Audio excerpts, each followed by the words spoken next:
नमस्कार साथियों, स्वागत है आपके अपने YouTube चैनल में। आज की इस वीडियो में हम महादेव वर्मा का जीवन परिचय पढ़ेंगे, साथ में उनकी रचनाओं को भी पढ़ेंगे। लेकिन साथियों, आपको बता दें कि महादेव वर्मा का जीवन परिचय इसलिए हम पढ़ा रहे हैं। हम सीधा आपको रचनाओं के बारे में पढ़ा सकते थे, लेकिन जीवन पर परिचय इसलिए पढ़ाना आवश्यक हो जाता है। जब भी हम किसी रचनाकार के जीवन के बारे में पढ़ते हैं तो एक आत्मिक संबंध उसके साथ हो जाता है, और उनके जीवन की घटनाओं के साथ साथ फिर रचनाओं का भी हमें जो है हमेशा ध्यान रहता है। तो जीवन की उनकी घटनाएं भी हमें पढ़ लेनी चाहिए, चाहे वो परीक्षा में पूछी जाएं चाहे नहीं पूछी जाएं। और वैसे तो अक्सर नहीं पूछी जाती हैं उनके जीवन के साथ घटी कुछ घटनाएं, लेकिन उन्होंने अपने जीवन से ही संबंधित कुछ रचनाएं ऐसी लिख दी होती हैं जिनके बारे में परीक्षा में पूछा जाता है साथियों। तो कुछ घटनाएं उनके जीवन की हम पढ़ेंगे साथियों। महादेव वर्मा, आपको तो पता ही है कि शाहाबाद का चौथा स्तंभ मानी जाती हैं, और महादेव वर्मा को आधुनिक मीरा के नाम से भी जाना जाता है। रहस्यवाद से ओतप्रोत रचनाएं हैं उनकी।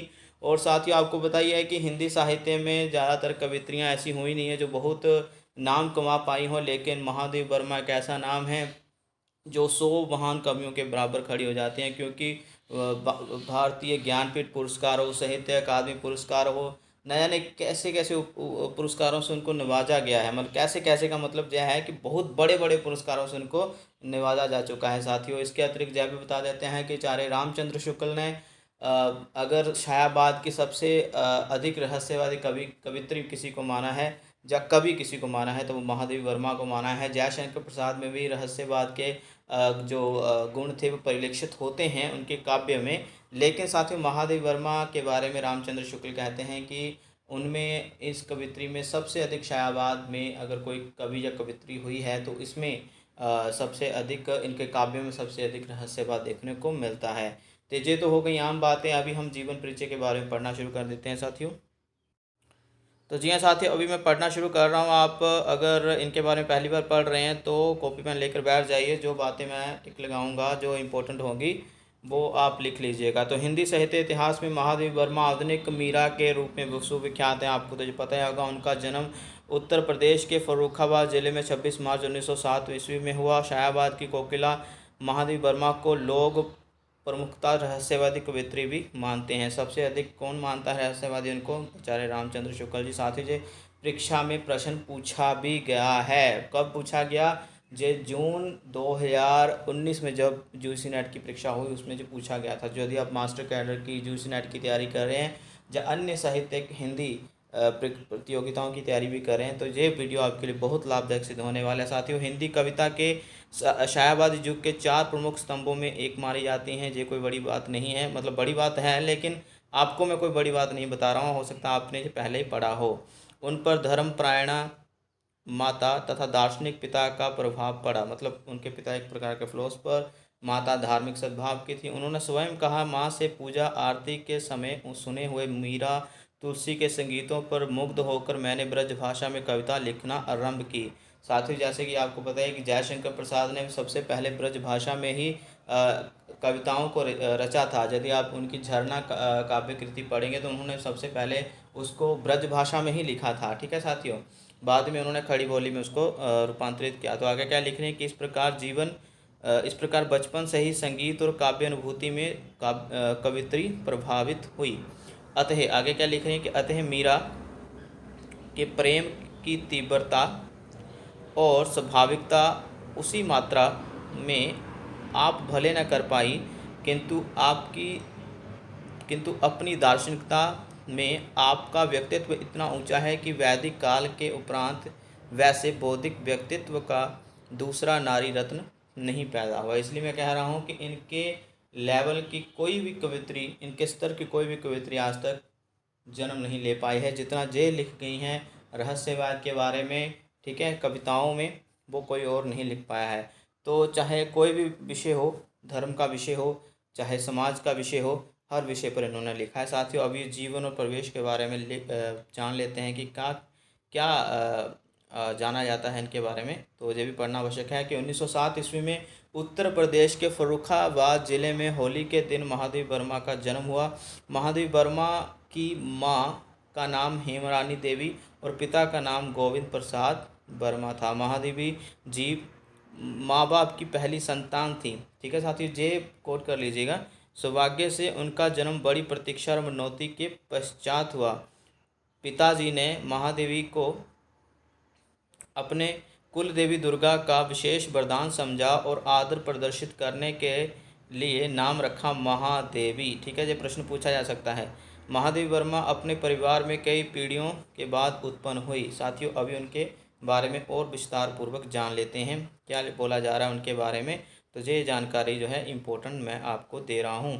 ठीक है, उनके परिवार में 200 वर्षों माफ़ करिएगा 200 वर्ष से कोई लड़की पैदा नहीं हुई थी। यदि होती तो मार दी जाती थी। देख लो कि इतनी बड़ी कवित्री जो जिनका नाम हिंदी साहित्य में सदैव अमर रहेगा रहस्यवाद के रूप में, और जिन जिन मुद्दों पर उनकी कविताएं हैं साथियों, लेकिन एक ऐसी कवित्री जो एक ऐसे घर में पैदा हुई जहां पर 200 वर्ष तक कोई लड़की पैदा नहीं हुई, और अगर होती भी थी, मतलब उस परिवार में उसके पूर्वजों में अगर होती भी थी, अगर कोई लड़की उस परिवार में, तो वो मार दी जाती थी। कितनी अशोभनीय बात है कि वहाँ से निकलकर एक ऐसी लड़की जो अभी हिंदी साहित्य में अमर हो चुकी है। हालांकि महादेवी वर्मा 1987 में ही हमें छोड़कर चलेंगी, स्वर्गवासी हो गई, लेकिन उनकी रचनाएं आते कई शताब्दियों तक पढ़ी जाएंगी जब तक हिंदी साहित्य रहेगा। तो ये बहुत बड़ी बात है। ठीक है साथियों, वह अपने घर में सबसे बड़ी थी।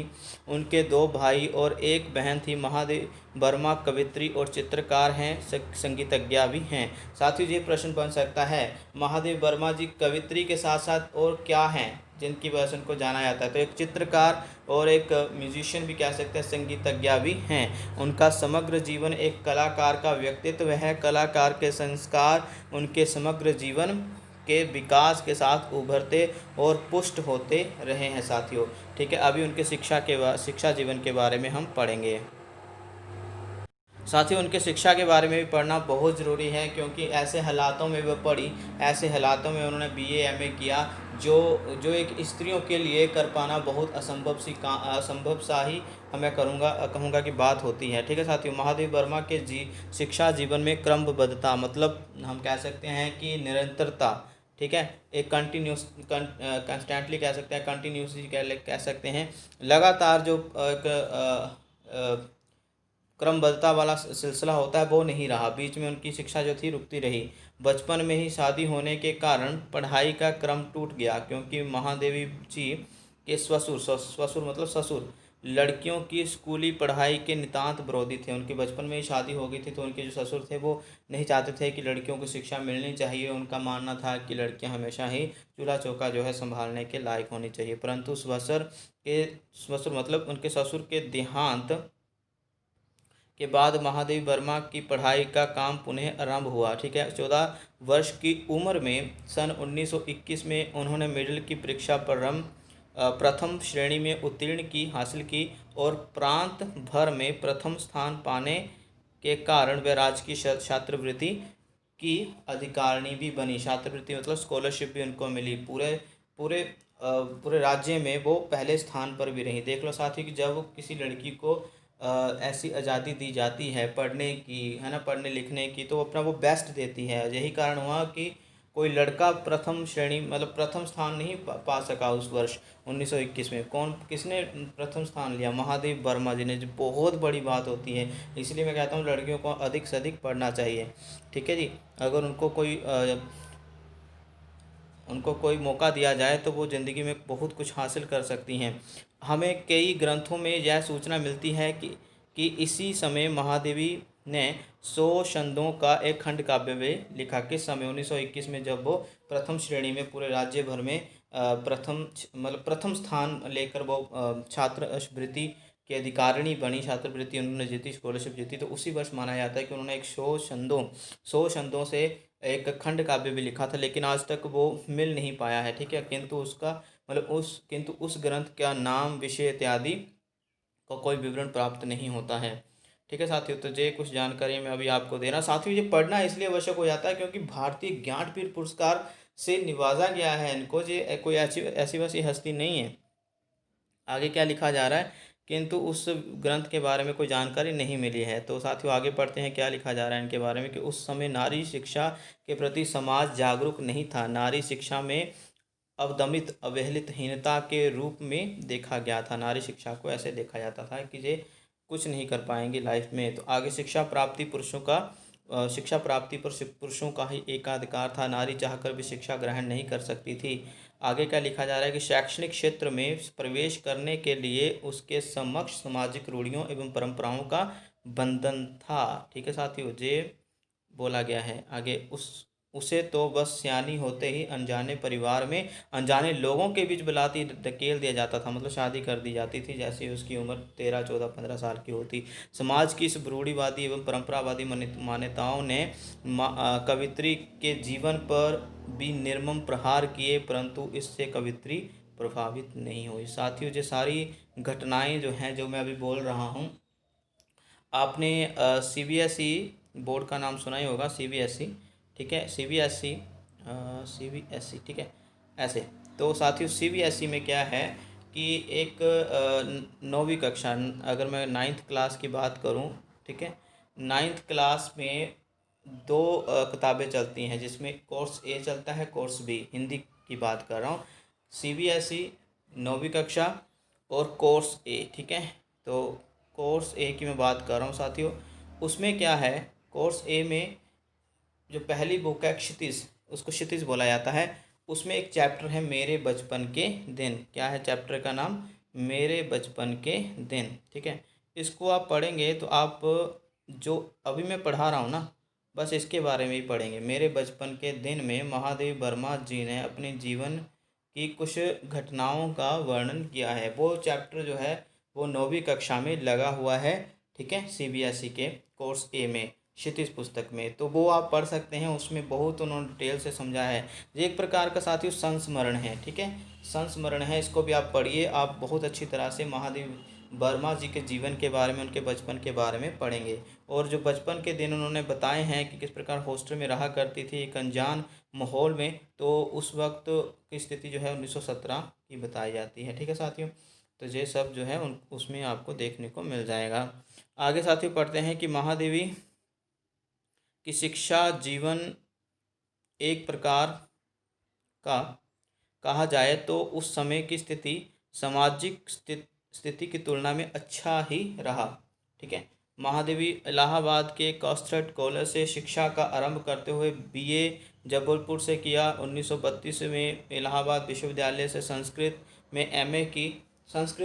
ठीक है, इसलिए जो तत्सम शब्दावली का प्रयोग बहुत ज़्यादा करती हैं अपनी रचनाओं में। ठीक है, तो एमए की उपाधि उन्होंने 1932 ईस्वी में की। तो साथ ही जो मुझे लगा कि आपको बताना चाहिए वही बता रहा हूँ। अभी हम इनकी रचनाओं के बारे में पढ़ लेते हैं। ठीक है, कर्म जीवन के बारे में। कर्म तो वही है उनका जो रचना क्षेत्र है, उन्होंने रचनाएं लिखी। ठीक है साथियों, अभी हम रचनाओं के बारे में पढ़ते हैं। साथियों, उनकी जीवनी पढ़ना बहुत आवश्यक हो जाता है, क्योंकि ऐसे परिवार से आती हैं जो कतई ये नहीं चाहता था कि लड़कियों को आगे बढ़ना चाहिए। उनकी शादी के बाद भी उनके ससुर ने जो उनके ऊपर प्रतिबंध लगाए हैं ना, किस प्रकार से घर से बाहर नहीं निकलना है, पढ़ना नहीं है, लेकिन उनके देहांत होने पर ही, मतलब उनके ससुर के देहांत होने पर ही उनको शिक्षा में आगे बढ़ने का अवसर मिला। तो ये हम कह सकते हैं कि अच्छी बात हुई।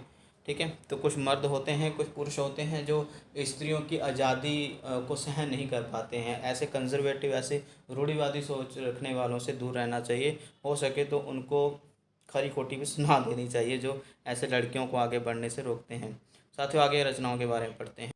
तो साथियों, अभी हम उनकी रचनाओं के बारे में पढ़ेंगे, काव्य कृतियों के बारे में पढ़ेंगे, और हम इस वीडियो के अंत में थोड़ा सा उनके पुरस्कारों के बारे में भी पढ़ेंगे साथियों। और जब हम अगली वीडियो लाएंगे तो उसमें हम इनकी रचनाओं में क्या विषय है वो हम पढ़ेंगे, क्योंकि वो जानना भी बहुत आवश्यक हो जाता है। ठीक है साथियों, तो महादेव वर्मा प्रधानतः कवित्री हैं। उन्होंने कविता के क्षेत्र में, अभी कवित्री क्यों कहा साथियों, ये पढ़ जान लेना चाहिए, क्योंकि उनके बहुत सारे लेख संस्मरण भी मिलते हैं। ठीक है, बहुत सारे निबंध भी मिलते हैं, लेकिन प्रधानता मतलब उनको जो ख्याति मिली, जो प्रसिद्धि मिली है, वो कवित्री के रूप में अधिक मिली है। ठीक है साथियों, लेकिन इसका मतलब ये नहीं है कि जो उन्होंने गद्य रचनाएं लिखी वो फेमस नहीं है, जो प्रसिद्ध नहीं है। वो उनका भी बहुत बड़ा स्थान है हिंदी साहित्य में, गद्य विधा के रूप में। उन्होंने कविता के क्षेत्र में जो अवदान हिंदी साहित्य को दिया, यह अन्य विधा में दुर्लभ है।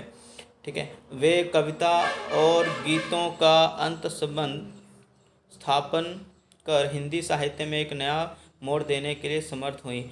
आधुनिक युग की कवित्रियों में मीरा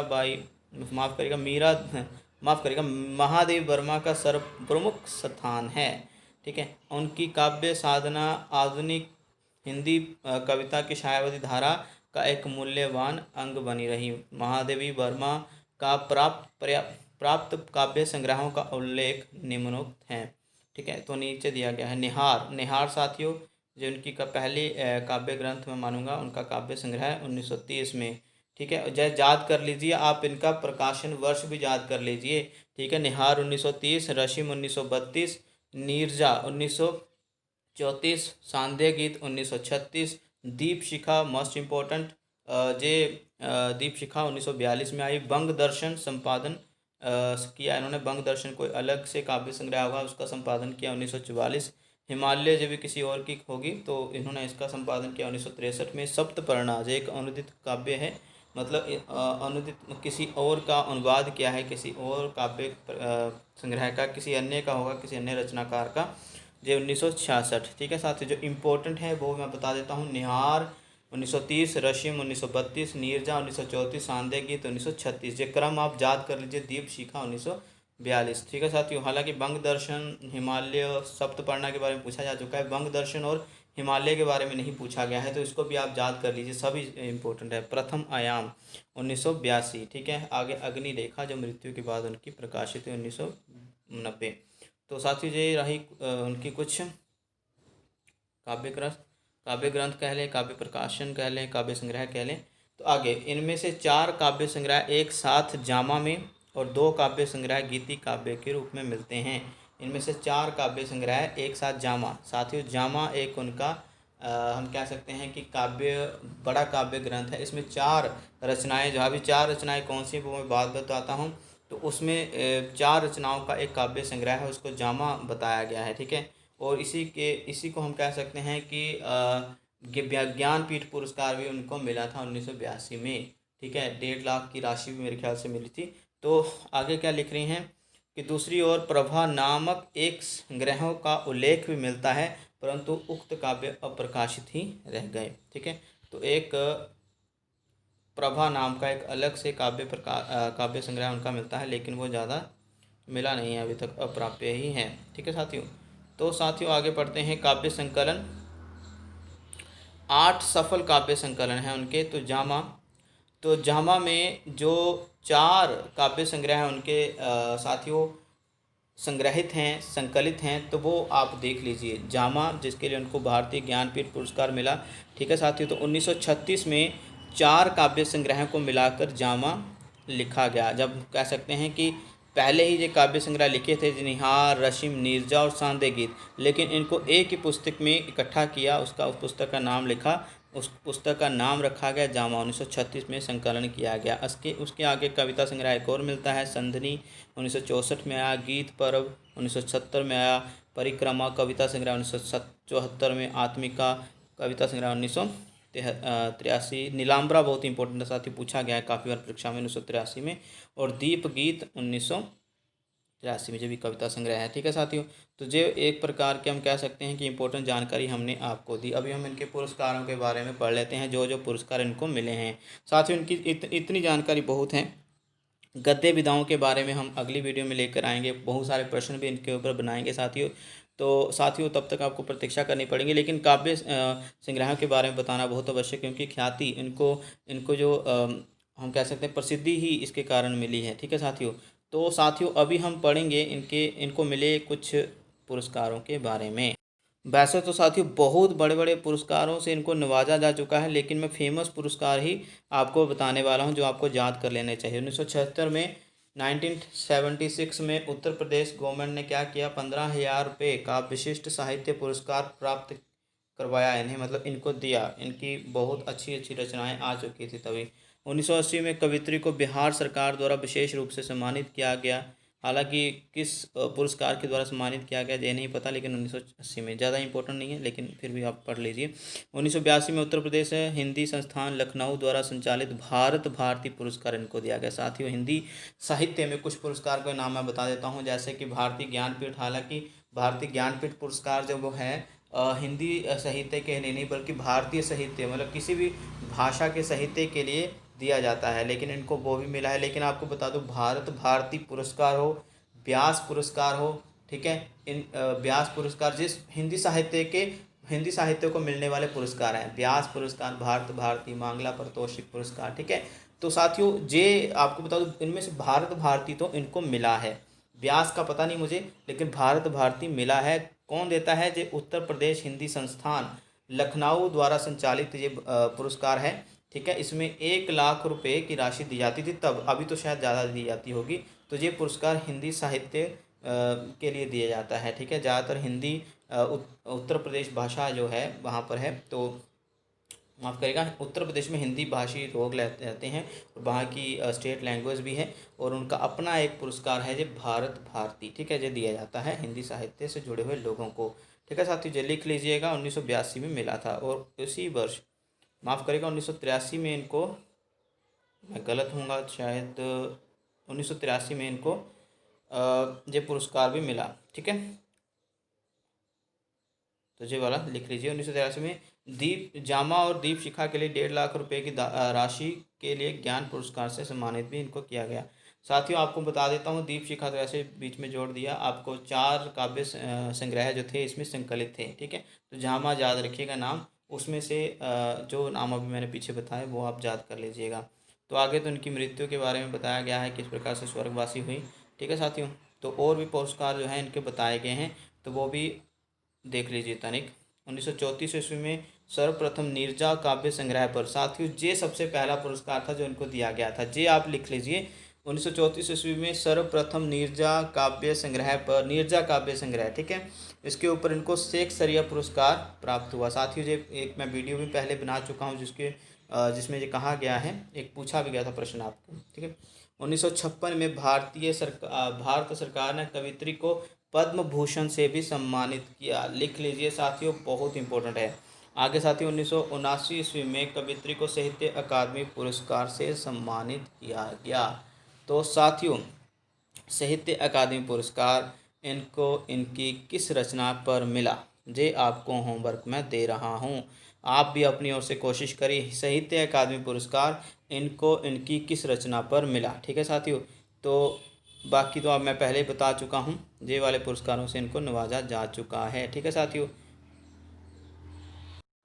तो साथियों, मैं इम्पोर्टेंट आपको जानकारी दे रहा हूँ, जो मुझे लगा कि आपको जानकारी रखनी चाहिए थी। इसके अतिरिक्त इनको हिंदी साहित्य सम्मेलन का मंगला प्रसाद पुरस्कार भी मिला, मंगला प्रसाद पारितोषिक भी बोलते हैं इसको, ठीक है, मंगला प्रसाद पारितोषिक पुरस्कार भी बोलते हैं। तो 1944 में इनको मिल चुका है, ठीक है। तो ऊपर वाला भी आप लिख सकते हैं, इंपॉर्टेंट है, लेकिन मुझे लगा कि ये जानकारी ज़्यादा इंपॉर्टेंट थी, ये वाला ज़्यादा इंपॉर्टेंट है, इसको आप इसको ही लिखिए, बाकी रहने दीजिए, ठीक है, ये नहीं पूछा जाएगा बाकी।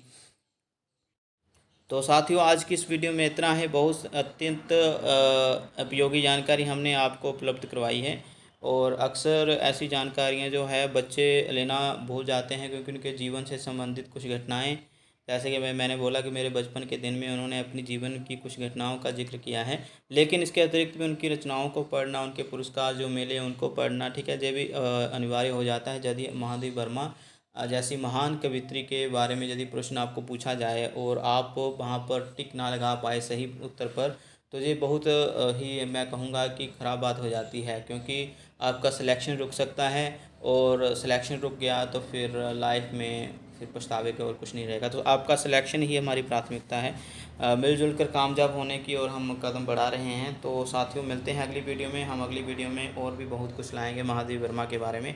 तो इस वीडियो में इतना ही, वीडियो पूरी देखने के लिए धन्यवाद, मिलते हैं अगली वीडियो में, तब तक अपना ध्यान रखिए, सुरक्षित रहें, धन्यवाद।